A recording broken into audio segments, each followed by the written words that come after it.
Hello and welcome to another review Redux, where I take another look at one of my older reviews and bring it up to my more current quality standards. Today I'm taking another look at Majesty, the fantasy kingdom sim, along with its expansion pack, simply called the Northern Expansion. From what I've been able to find, this had a bit of a messy release structure, with the original game being available on PC and Mac, and then the expansion pack only being available for Windows. Then they bundled it together with the original game and titled it Majesty Gold Edition, which was made available on PC and Linux. What you'll be seeing throughout this video is Majesty Gold HD, which is the version readily available on digital distribution platforms, and it's basically just a re-release of the Gold Edition, so the original game and its expansion pack, but featuring a few tweaks to the UI as well as native widescreen support, which was not available in the original release. And the Gold HD Edition is only available on Windows.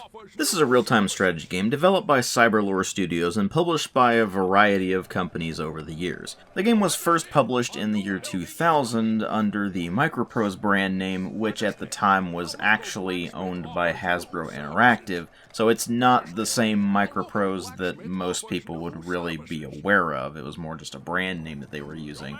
But then that would switch over to Infogrames when they rebranded everything. And then, eventually, it was acquired by REDUX Interactive, and they are still the rights holders to this day, so they're still publishing the current version of the game, as well as its sequel, Majesty 2, the Fantasy Kingdom Sim, and other spin-off games that are in the same universe, like the two Warlock games. So, like with the platforms this released on, the release history is a bit messy, the brand names are a bit messy, but whatever the case, we still ended up with this game and its expansion pack, as well as its subsequent re-releases in the form of Majesty Gold Edition and, of course, Majesty Gold HD. Upon its original release, it was pretty decently received, but you really don't hear people talking about the Majesty games all that much. And that, of course, is going to bring me into the question of what exactly we're dealing with here, because Majesty the Fantasy Kingdom Sim does actually have some very unique gameplay that sets it and, of course, its sequel apart from basically every other real-time strategy game out there.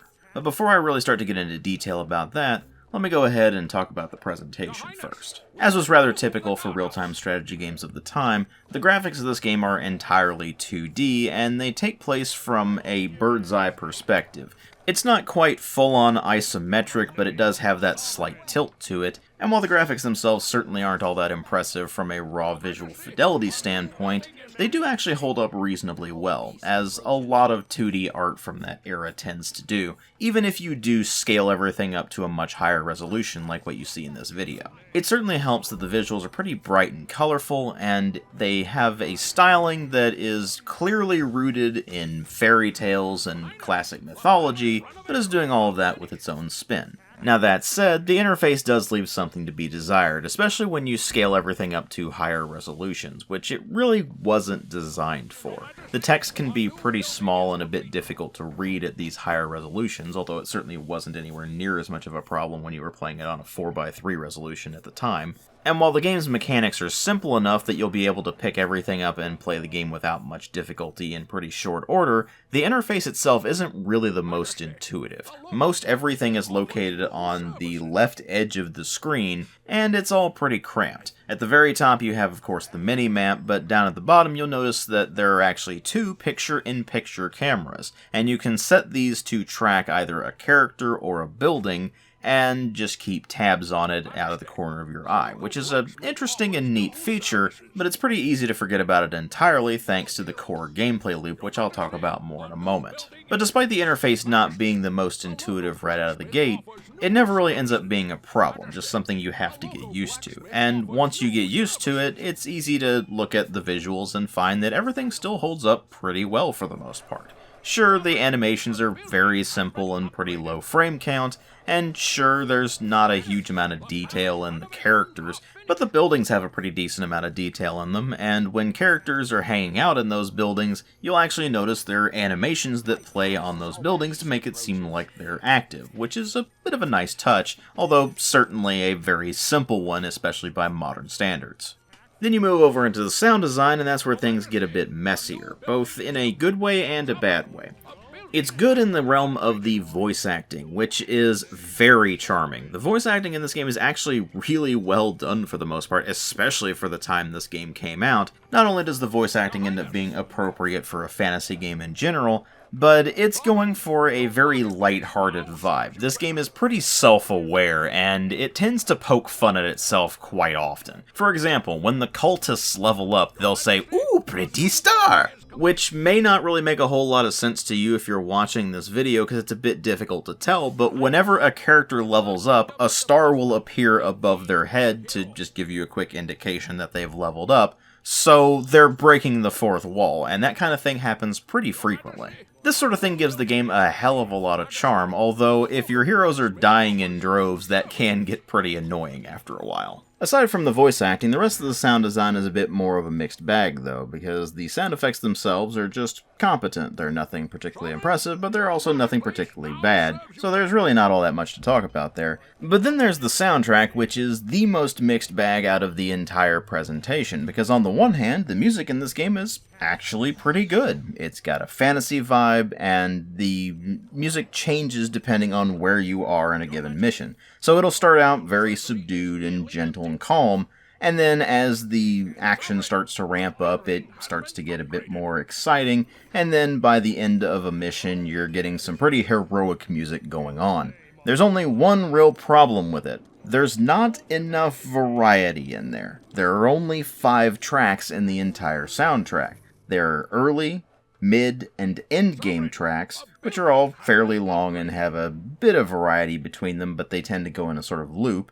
And then there is a song that plays whenever you're at a mission briefing, and then there is the general theme of the game that plays when you start it up and you're in the menus. And, well, let's face it, even if your soundtrack is very well done, only having a very small number of tracks like that tend to be on a pretty much endless repeat over a game that spans many, many hours of gameplay, well, that repetitive nature of the soundtrack is just gonna eventually start to wear on you, and that's unfortunately what happens with the soundtrack of Majesty. As good as the music is, it just gets repetitive after a while. So when you bring all the presentation together, you do end up with something that generally holds up more than it doesn't, but there are some pretty noticeable issues that will eventually start to wear on you. But of course, what really matter here are the story and the gameplay, although this game really doesn't have all that much of a story going on. The idea is that you take on the role of someone who is brand new to the throne and is ultimately trying to cement their rulership over the lands of Ardania. And that's pretty much it, actually. There's really not a main plot to the game other than just the setup. Each individual mission is self-contained, although some of them do play into each other a bit.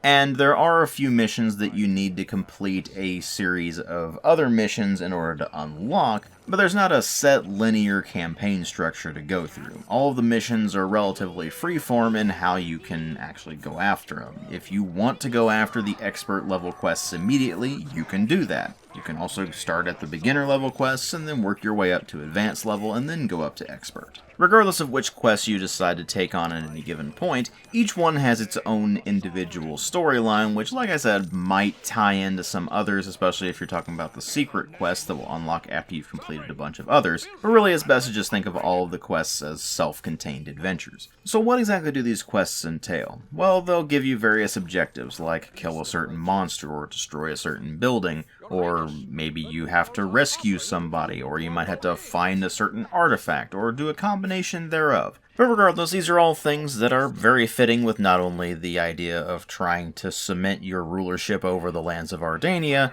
but also fit in quite well with the fantasy theme. I mean, after all, you would expect a leader of a fantasy kingdom to occasionally need to do things like order heroes to slay a dragon, or have them quest for magical artifacts or something like that. And there are quite a few quests, and they are pretty well varied. The original version of the game had 19 quests, and then another dozen were introduced in the Northern expansion, and then there were a couple of other quests that were released as free downloads later on, which are also included as part of the Majesty Gold HD versions. These quests all have a general difficulty level, starting at beginner, then moving up to the next level of advanced, then expert, and the Northern expansion introduced master level quests, which are even more difficult than the expert level quests.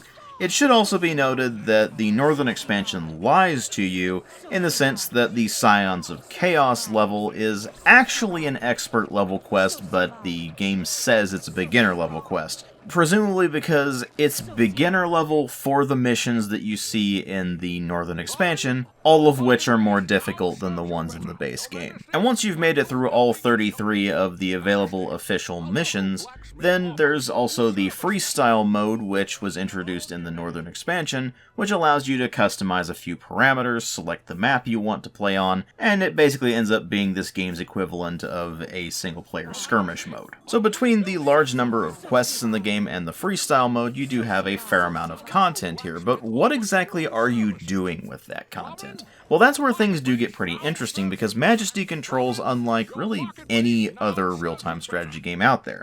You see, in most real-time strategy games, you have to micromanage not only your economy, but also your units themselves. You have to order them around the map and such like that. Majesty is one of the very few real-time strategy games I've ever seen that has an indirect control method. So instead of selecting a unit and then giving them an action to do and then selecting where you want them to complete that action, you're really more akin to a planner in this. So you'll select the buildings you want to build and where you want to build them, but then it's up to your peasants or the other heroes that can actually build structures, which are gnomes and dwarves, to go and actually construct that building. Those buildings' functions then vary depending on what that building is. So, for example, a guild hall will allow you to recruit heroes, which can then go off and do all manner of things, which I'll talk about a bit more in a moment. Whereas an economic structure will allow you to conduct research on the various things that that particular building can produce. And then when your heroes want to purchase something, they can go in there and get whatever they need, whether it be weapons, armor, potions, etc. Your main resource for doing all of this is currency, in this case gold pieces, and you get more gold by having your tax collectors go around to the various structures, whether it be guild halls or economic buildings or whatever, collecting taxes and then returning to the palace, or whatever the equivalent of a palace is on a map that doesn't give you a palace. But gold isn't used only for building things. You can also use it to cast spells if you have the appropriate guild halls or sorcerer's abode to be able to cast those spells at, and they are upgraded to the appropriate levels to be able to cast those spells. And you can also designate reward flags for your heroes, either explore flags, where you can set somewhere that you want explored and then set an amount of gold as the reward for that, and someone will eventually go do that thing, or attack flags, where you select either an enemy or a building,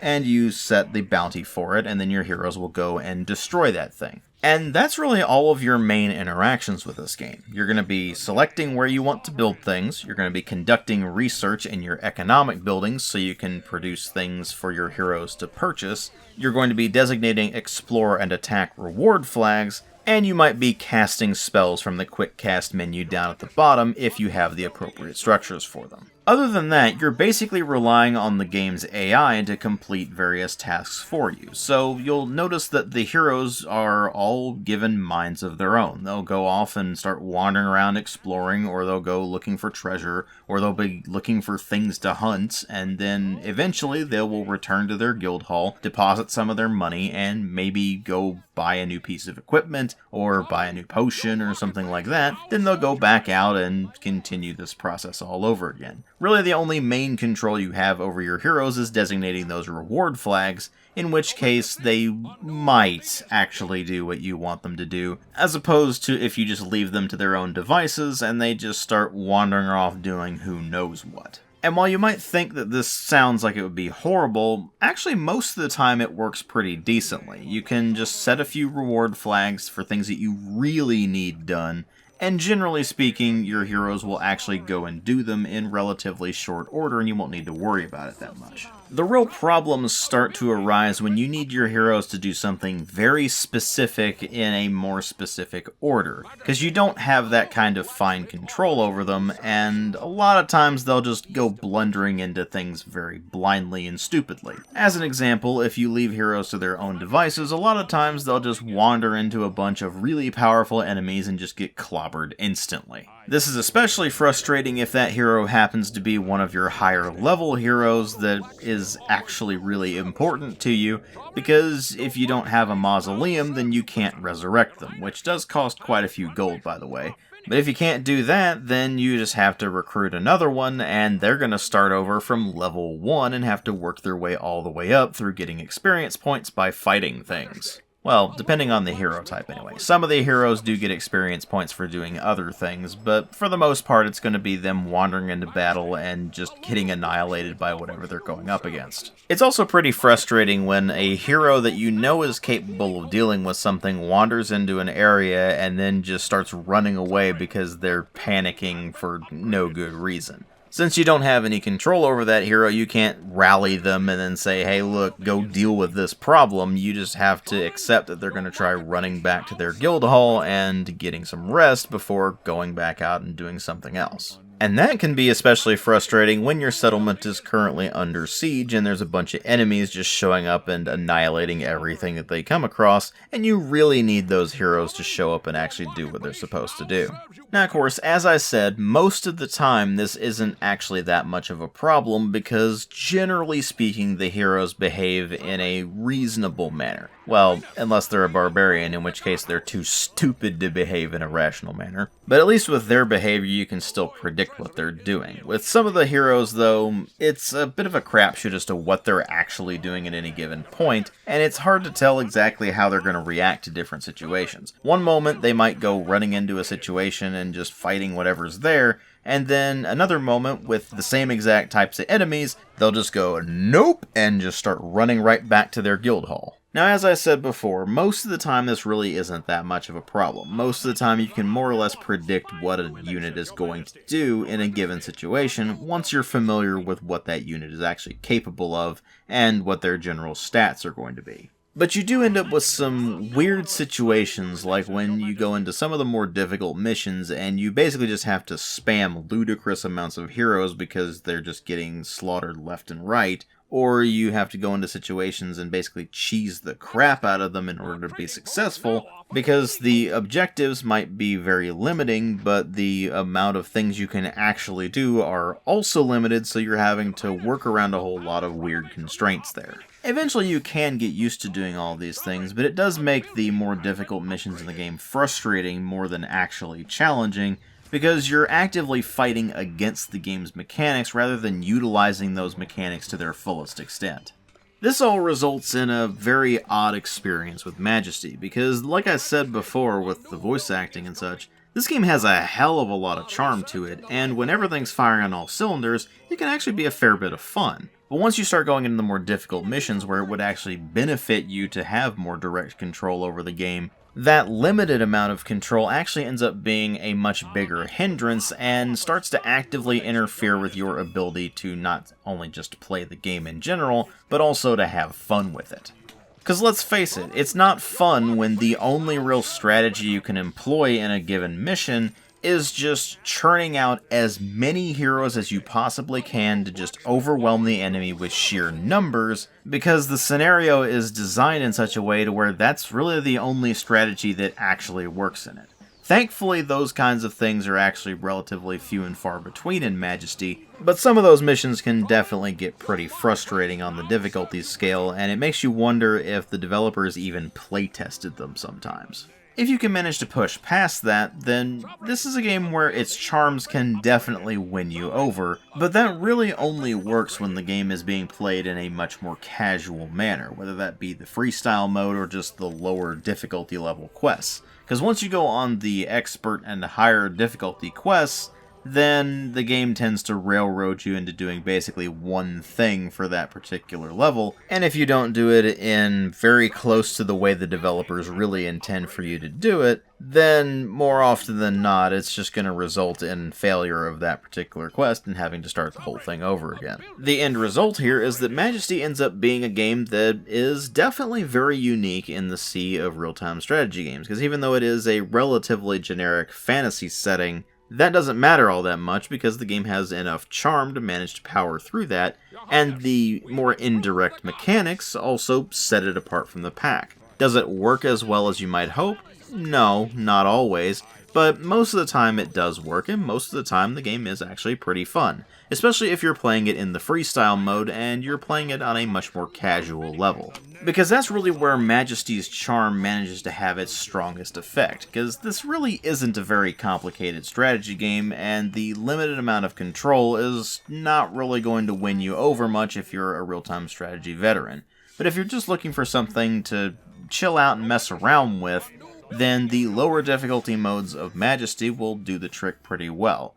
The problem is that once you start bumping up the difficulty there, then it very quickly starts to devolve into tedium and frustration, because the mechanics really don't work all that well at the higher difficulties. You really do need a lot more direct control over the heroes in those instances, and the semi-random nature of what the various heroes can do can really interfere with your ability to play the game at that point. And since it's RNG that's messing with you as opposed to your own lack of skill, that's what makes it so much more frustrating. The thing is, a lot of this is just because there really weren't any other games of this type when Majesty released, and since this was one of the earliest efforts at this kind of indirect control system, obviously there were going to be things they needed to work out with it.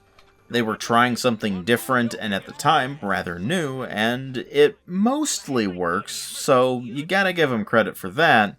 But the limitations of this indirect control scheme can ultimately result in a lot of situations where you're not entirely sure losing is your fault, or whether winning is because you were deft at strategy, or whether all of this went according to plan because of RNG. And the more things are up to RNG like they are in Majesty, the less satisfying of a strategy game it's going to feel like. So what you end up with here is a game that actually gets worse the more difficult the missions get, as opposed to a lot of other games which, as they get more challenging, they get more interesting, especially in the strategy department. In this case, because you can do so little to actually influence the way the game plays out, it's really best treated as a more casual strategy game where you just set up your kingdom and you just revel in the silly nonsense that happens to be going on. That's really best experienced on the lowest difficulty missions, so the beginner level and even to some degree the advanced level. But once you start getting into the expert and especially the master level quests, you'll find that they really require you to brute force things an awful lot more. They require you to do very specific things in very specific orders, and you ultimately end up having to rely more on cheesing the game as opposed to being clever with your strategies. And that ends up being more frustrating than anything else, because even if you're doing all of those things, a lot of times things just don't go in your favor with regards to the RNG, and you'll have to restart the mission anyway. That sort of thing just gets very tedious and eventually frustrating, which results in a very uneven experience. When you first start out playing Majesty and you're working on the beginner and the advanced level quests, and you're messing around with freestyle, then you'll find it can be a pretty fun, occasionally slightly challenging game. Once you go into expert and master level quests, then the flaws in the indirect control scheme and the very limited amount of things you can do very quickly become apparent. It's certainly a neat idea, and when you're just messing around with it casually, it does work. But more difficult missions in a strategy game are really meant to test your mastery of the mechanics, and there's just not really anything to master in Majesty. That's not to say that a more indirect control scheme couldn't work. It's just that what you have in Majesty and Majesty the Northern Expansion, and by extension, of course, Gold Edition and Gold HD, is just not robust enough to really pull that off. The end result here is a game that really thrives based on its charm more than anything else, and when you have a game like that, it means that it's going to wear thin relatively quickly. So this is really the kind of game you would only want to play in short bursts, maybe a quest at a time, or maybe you go in and mess around with freestyle for a while. But if you go into it expecting to play it like you would, say, Age of Empires or Command & Conquer or something like that, then you're going to be sorely disappointed with it. That said, it is only $10 on Steam and GOG, and it goes on sale pretty frequently for something like $2.50. So for that, it's definitely worth picking up if this seems interesting to you. If nothing else, for just being a very different type of strategy game than pretty much everybody's used to. But obviously, your mileage with that is definitely going to vary, so just keep that in mind if you do decide to give this thing a try. Thank you all very much for watching. If you like my videos, please consider supporting the channel on Patreon. All the revenue from that goes directly back into the channel in some regard, whether it be getting more equipment, or replacing broken equipment, or getting new games to review, or whatever the case may be. If you can't afford to or don't want to, that is perfectly fine, I understand. But the option's there if you're interested. Thanks again for watching, and I'll see you all in later videos.